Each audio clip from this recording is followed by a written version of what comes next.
letzten Teil des Jahresrückblicks von Altona 93. Bei mir Lufti und hinterm Tresen unser Coach Andi Bergmann, der in Begleitung seines Hundes, wie man vielleicht im Hintergrund hören kann, gekommen ist. Andi, wir wollen mit dir auch einmal das Jahr ein bisschen Revue passieren lassen. Und ich meine, es war ein sehr bewegtes Jahr mit Abstieg, komplett neue Mannschaft zusammenstellen. Deswegen erstmal die globale Frage, wie war denn dieses Jahr 2022 für dich? Ja, du hast es ja im Endeffekt schon zusammengefasst. Sehr bewegend, aber unterm Strich trotzdem irgendwie, ich möchte ja was bewirken. Das ist ja so mit meinem Hauptantrieb noch, dass ich jetzt Altona übernommen habe oder mitgestalten darf. Und habe hier so das Gefühl, dass da bin ich aber auch relativ streng für mich selbst, aber auch mit den anderen, dass hier man mich in Anführungsstrichen so ein bisschen hingelotst hat nach dem Motto, wir wollen wirklich hier was entstehen lassen und aufbauen lassen. Und was mir immer noch sehr wehtut, ist einfach, dass wir leider mit der unruhigen Situation, natürlich ist Corona die große Überschrift, ich rede jetzt von der Regionalliga, die dann abgestiegen ist, wo ich trotzdem glaube, und da habe ich immer noch ein gutes Gefühl, wie mit dieser Mannschaft hier umgegangen worden ist, weil ich glaube, sie hat alles versucht, hätten wir ein bisschen mehr Zeit vielleicht gehabt, ein bisschen mehr Entwicklungsmöglichkeiten gehabt, weil wir sind einfach dann teilweise ja fast 3 Monate unterbrochen worden. Und das brauchst du dann einfach, das war ja auch eine völlig neu zusammengestellte Mannschaft. Und sie war wirklich auf Augenhöhe. Wir haben es halt irgendwie auf 1, 2 Situationen, wo wir positionell vielleicht doch noch nicht diese Klasse hatten. Ihr wisst, was ich meine.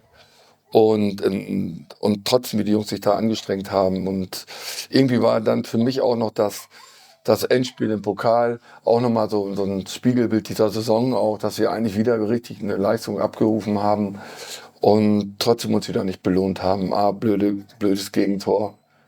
Einmal das Rufzeichen und dann viele entscheidende Tore nicht gemacht. Ja. Sommer ist ein gutes Stichwort. Dann noch komplett neue Mannschaft, bis auf 2, 3 Spieler ist der Kader quasi Kommt nur noch einer, ne? Ja, wenn wir Piet und Amel. Okay, ja, schon. Pili war ja noch so ein bisschen im Kader Genau. der Zweiten. Was ja auch bisschen, und das wäre vielleicht auch noch so ein Punkt, dass wir natürlich auch versuchen, insgesamt mit dem Verein über die Zweite, über die Jugend ein bisschen was entstehen zu lassen. Und da ist auch Peter so ein Beispiel dafür, ne, dass er dann bei uns viel mittrainiert hat, reingeschnuppert hat und dann jetzt immer mehr Einsätze bekommen hat und jetzt ja auch bei uns im Kader ist. Trotzdem, genau, Piet, Amel, Marco kann man natürlich auch noch irgendwie quasi nennen, der auch im letzten Jahr dabei schon gewesen ist. Jetzt hat sich die Mannschaft aber komplett neu zusammengestellt und man kann ja einfach auch sagen, dass es natürlich dann auch vielleicht am Anfang eine Herausforderung gewesen ist, diese komplett neue Mannschaft so zusammenzubringen, auch die Spielphilosophie dann entsprechend den Spielern näher zu bringen. Und ich aus meiner Perspektive sehe auf alle Fälle in der Entwicklung, dass es vielleicht im August noch anders aussieht, als es jetzt aussieht. Wo würdest du sagen, wo stehen wir? Was kann man noch für die Rückrunde erwarten? Einfach weil die Mannschaft ja immer besser zusammenwächst. Das merkt man ja jede Woche eigentlich. Ja, das ist natürlich das Ziel und dass wir auch, wo wir die Mannschaft zusammengestellt haben, oder natürlich auch gewisse Rahmenbedingungen haben. Ihr wisst, wirtschaftlich haben wir auch unsere Grenzen im Moment. Das ist ja auch eine Idee mitzusagen, dass was man sich vielleicht nicht alles erkaufen kann oder ist aber manchmal auch gesünder, das so entstehen zu lassen. Und leider ist uns das mit dem Abstieg dann nicht, oder war natürlich klar. Irgendwie sind wir ja auch ein bisschen stolz, wie viele von unseren Jungs dann auch woanders Fuß gefasst haben, auch 2 im Bundesliga-Nachwuchs. Und jetzt hieß es einfach wieder neu zu gestalten und wieder hungrige Jungs zu finden, die woanders vielleicht nicht ganz so funktioniert haben, wie sie sich erhofft haben, vielleicht noch gar nicht im Fokus waren. Oder so wie Kevin, der natürlich so unser Leuchtmittel im Moment so ein bisschen ist, der aber auch selber 2 Jahre gar nicht gespielt hat. Oder Ambrosius, der lange verletzt war. Also auch so, oder der auch noch gar nicht gespielt hat, Wojtenko mit dem Kreuzbandriss. Das war schon ein bisschen bunt alles. Und Spieler, die auch aus der Oberliga kommen, jung, wo ich das Gefühl hatte, das macht Sinn. Und die auch wirtschaftlich damit einverstanden waren, hierher zu kommen, eher an dieses Projekt glauben. Und das, glaube ich, erstmal ist gelungen. Ich persönlich habe jeweils das Gefühl, dass auch diese Mannschaft eine relativ gute Nähe zu den Fans und zu den Leuten gefunden haben, wie sie fightet, wie sie sich engagiert. Und das ist natürlich klar, dass dann irgendwann auch eine Entwicklung entstehen muss. Trotzdem muss man natürlich sagen, dieses Jahr ist wirklich, und das hört sich jetzt für euch alle ein bisschen hart an, mich interessiert nicht besonders so sehr der Tabellenplatz im Moment. Weil wenn ich wirklich langfristig denke, ich habe ja euch auch öfter mal so gehört und ihr euch gewundert habt, warum spielt der plötzlich und der wieder nicht und so weiter. Klar hat das oft mit Verletzungssituationen zu tun, das habt ihr auch gemerkt. Das ist auch eine sehr unruhige Situation bei uns bis jetzt in diesem Jahr. Aber es hat auch viel mit Ausprobieren zu tun. Und zu gucken, wer passt und auch, wir haben jetzt auf zwei Ebenen bewegt sich das. Einmal, dass wir den Einzelnen besser machen wollen, den Spieler. Und das Zweite ist dadurch natürlich irgendwie auch die Mannschaft, dass wir das als Team dann wiedergeben wollen, wie der Einzelne besser wird. Und da finde ich, rege ich mich manchmal immer noch mal wieder drüber auf. Das liegt aber nicht an denen, sondern die müssen einfach lernen, bewusster zu trainieren, das wahrzunehmen und nicht zu kommen, völlig engagiert, das sind sie. Aber ich muss mich da ein bisschen mehr mit auseinandersetzen, wenn ich wirklich Ziele haben will. Und wir wollen ja auch vielleicht auch den einen oder anderen Schlumpf, ja auch, vielleicht auch noch, vielleicht was uns vielleicht dann auch wieder wehtut oder so, aber das soll auch so ein bisschen ein Magnet für uns sein, vielleicht noch wieder eine Bühne zu geben, sich zu zeigen. Wer war die größte Überraschung da für dich?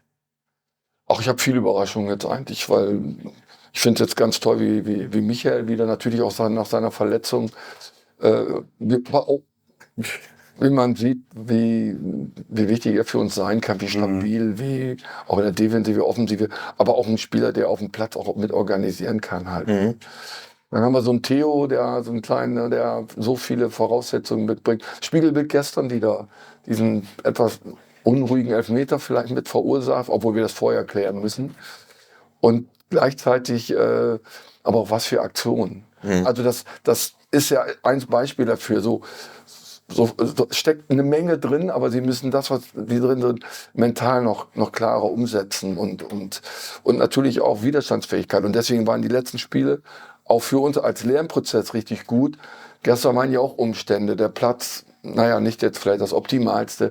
Eine Mannschaft, die unten drin steht und auch sehr über Emotionalität auf dem Platz gearbeitet hat. Das heißt, dich nicht die Schneid abkaufen lassen und nicht nur talentiert sein, du musst auch im Kopf ein Talent werden. Und da sind wir dabei, besser zu werden. Aber wir hatten ja gestern auch wieder unruhige Phasen mit dem Spiel, obwohl ich es gestern wirklich gut fand.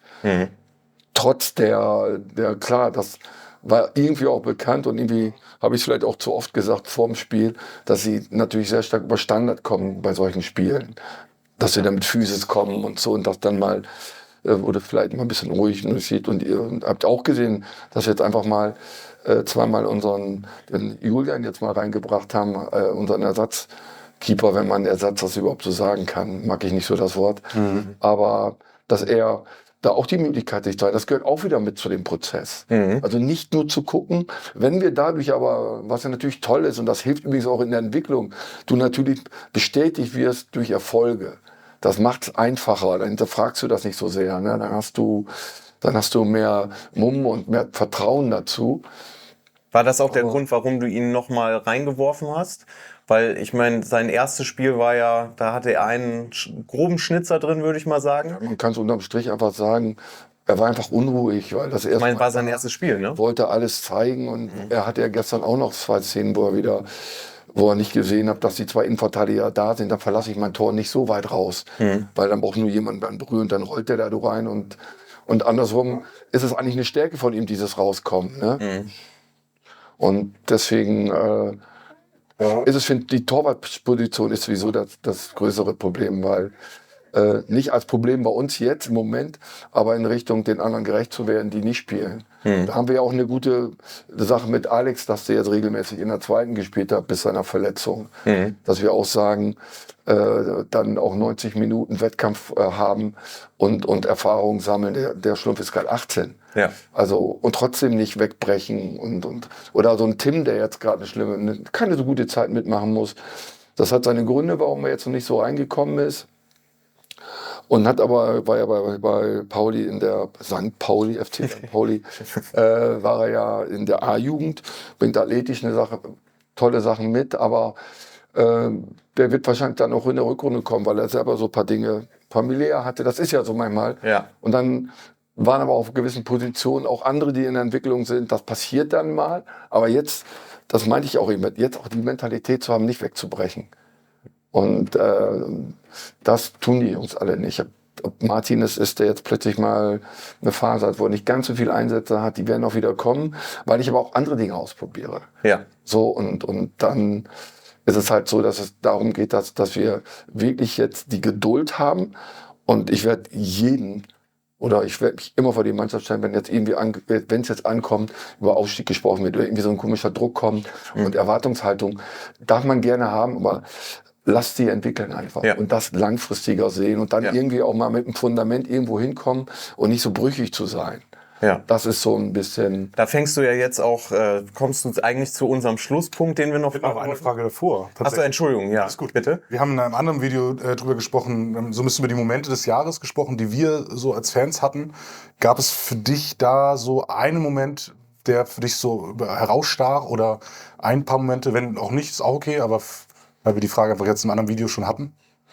Na, wenn ich ganz ehrlich bin, bin ich immer mehr so jemand, der gerne so viele Momente hat. Gerade diesen Moment, den man so genießt. Gestern war einfach ein toller Moment. Das war einfach so einmal dafür, dass wir so oft es erlebt haben in der vorherigen Serie, auch wie jetzt, diese in den letzten Minuten waren immer viel so oft, die dann niedergeschlagen runtergehen mussten. Das war natürlich ein toller Moment einfach gestern, auch aufgrund dieser ganzen Emotionalität. Aber eigentlich, viele, viele Momente hier. Das kann ich gar nicht. Es sind auch manchmal im Training Momente einfach, wenn ich merke, wie die Jungs es versuchen. Da gibt es wieder Sachen, wo ich manchmal auch wenig ausraste, manchmal auch zu doll, weil ich manchmal einen Anspruch habe, wo ich mich dann wieder bremsen muss, wo ich sagen kann, wie sollen die Jungs ne? Aber eher so und ich glaube, sie nehmen mir ab, dass wenn ich mal ein bisschen härter werde oder so, geht es eigentlich mehr um uns und auch um den Einzelnen, um ihn irgendwo hinzukriegen. Damit er sich immer wieder klar wird, das reicht nicht mehr, 2, 3 Mal performt und dann ist es nicht selbstverständlich. Diese Beständigkeit, klar Chris, du hast so immer mal Schwankungen, aber sowas Verlässliches abzuliefern. Und dann natürlich darin auch Schwankungen haben, aber so ein Grundkönnen haben. Und ich finde auch, dass wir bei allem, ich finde manchmal unsere Spielplätze oder unsere Spielstätten, wo wir dann spielen müssen, teilweise sehr schade, dass wir das würde mich überhaupt für Hamburg wünschen, dass wir da vielleicht mal ein bisschen was machen. Auch die Stadt, dass dann in irgendeiner Form, auch für die Vereine, wenn da Plätze schon 15 oder 20 Jahre alt sind, auch immer wieder Kunstrasenplätze erneuern oder so, weil das auch gesundheitlich was hat, das macht Spaß, wir wollen auch Sport unterstützen und wenn wir jetzt gerade dieses Katar-Zeug haben wir da gestern gesehen, wer das gestern erlebt hat, der kann 24 Stunden das Zeug gucken, also das war gestern eine ganz andere Nähe und Emotionalität und ich würde mich einfach freuen, wenn es wieder so Bedingungen gibt, ich will mich da jetzt nicht zurückziehen und dann als Alibi finden, ich finde schon, dass auch, du merkst es ja auch von den Gegenspielern, beziehungsweise dann sind es ja irgendwie auch Mitspieler in der Oberliga, dass es manchmal auch schon grenzwertig ist, auf gewissen Geläufen da noch Spiele zu machen. Da müssen wir einmal reingrätschen, weil wir hatten das vorhin im Vorgespräch tatsächlich einmal diskutiert, weil wir auch uns ein bisschen überlegt haben natürlich, was hat sich denn für uns so dieses Jahr getan und gerade jetzt mit der Saison, wo man mal von vorne praktisch sehen kann, was du mit der Mannschaft machst. Und Andi, man sieht jetzt auf dem Platz, der möchte Fußball spielen, Kurzpassspiel und dann kann eigentlich ist er dafür beim falschen Verein, weil unser Platz ist einfach super scheiße dafür. Aber da richtest du dich nicht nach und das Nein, ärgert dich das richtig krass oder wie geht man dann damit um? Das muss ich mal grundsätzlich sagen, dass ich mal nicht immer freue, wenn wir hier spielen, weil unser Platz gehört in meinen Augen immer noch zu den besseren Geläufen. Ist einfach so. Ich bin auf Rasen und ich finde, er ist auch einigermaßen okay und trotzdem kannst du ja eine Fußballidee haben. Es geht ja darum, also nicht so was Starkes, ich hasse Schablonen, sondern dass jede Situation ist da irgendwie einzigartig. Es geht darum, dass du die Situation liest und das Richtige macht, also situationsorientiert. Und dann gibt es auch Phasen, wo du dann sagst, okay, jetzt in dem Moment ist der lange Ball, weil kein Druck da ist, der Richtige hinter die Abwehr und wir schieben nach und pressen auf den zweiten Ball, um dann den Ball zu bekommen, als auf einem ganz schlechten Geläuf in der Spieleröffnung bei einer Mannschaft, die sehr tief steht, die nur wartet, dass wir irgendwo einen Fehler machen und dann die kurze Wege haben. Und wir sind natürlich im Moment auch noch in gewissen Sachen noch nicht überall so eingespielt. Ne?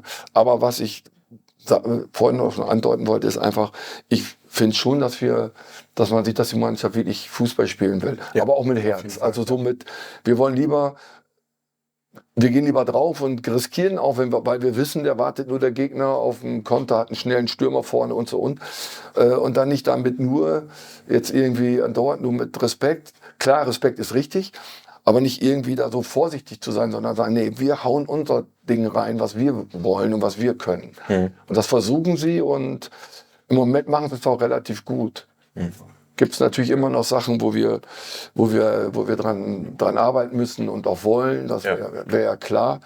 Aber für mich ist ganz wichtig, nur das muss ich wirklich sagen, da bin ich auch knallhart und stur, wirklich hier was entstehen zu lassen. Und das, so gerne ich den Moment lebe, und das ist auch toll, aber da braucht man die Ruhe und auch die Geduld und auch Zeit, damit wirklich mal was Handfestes steht. Und wenn dann Menschen weg sind oder woanders sind, so, dass das bestehen bleibt und nicht immer so abhängig ist, sondern dass man irgendwie auch eine Struktur hinbekommt, oder auch, ich sag's doch ziemlich deutlich hier auch bei Altona 93 auch wieder eine Atmosphäre entsteht, wo alle Lust haben, irgendwie gemeinsam was entstehen zu lassen. Guter Übergang fürs nächste Jahr. Wir wollen natürlich keinen Jahresrückblick ohne einen Ausblick. Gibt es etwas, du hast schon gesagt, der Tabellenplatz ist dem manchmal natürlich auch verständlicherweise manchmal nicht so wichtig. Trotzdem gibt es Dinge, die du dir vorgenommen hast oder die du dir mit der Mannschaft vorgenommen hast, auch Ziele, unabhängig jetzt von tabellarischer Situation für 23, vielleicht auch für die erste Hälfte des neuen Jahres? Ja, einfach, ich würde mich freuen und das glaube ich aber auch, dass die Mannschaft so intensiv weiter an sich arbeitet und dass auch alle jetzt, ich habe auch das Gefühl, dass man auch, glaube ich, ganz gerne zu uns kommt und zuguckt, wie Jungs das zumindest versuchen umzusetzen und auch sehr leidenschaftlich dabei sind. Aber dass wir einfach noch stabiler werden und ich mich besonders freuen würde, wenn wir haben noch so viele Spieler, denen es noch nicht so gut gegangen ist in diesem Jahr. Ob es jetzt Abdul ist, der kaum Einsätze hat, ob es Wojtenko ist, noch gar nicht gespielt hat, ob es ein Randy ist, der nach dem 2. oder 3. Spieltag sich schwer verletzt hat, dass natürlich auch diese Jungs rankommen und dass wir als Mannschaft so festigen, dass wir dann den nächsten Schritt wieder gehen können. Und ich hoffe, dass hier die Geduld da ist, dass das getragen wird. Das ist ein hervorragendes Schlusswort. Vielen Dank fürs Zuschauen. Für mich war es super interessant. Ich denke, für mich auch. Vielen Dank, dass du da warst. Ich meine, du hattest gestern einen langen Abend wahrscheinlich noch. Schön, dass du trotzdem zu uns gekommen bist und wir wünschen natürlich alles Gute für nächste Saison und dass all deine Wünsche und Ziele mit der Mannschaft wahr werden. Das dann und euch allen natürlich auch. Sagt man jetzt schon frohe Weihnachten, guten Rutsch? Ja, das darfst du auch. Das war das schon. Ja, aber wir haben ja noch zwei Sachen vor uns und dann... Ja, wir hoffen, dass sich dann nicht so viel ändert, weil das wollen wir ja so... Wir haben ja auch keine große Zeit des Dings. Wir fangen ja schon am 2. Januar wieder an. Mit einigen, die hier sind, trainiere ich schon dazwischen, weil das halt so früh auch wieder losgeht. Sehr schön. Ja. Dann sagen wir bis denn und guten Rutsch oder so. Auf diesem Platz sowieso.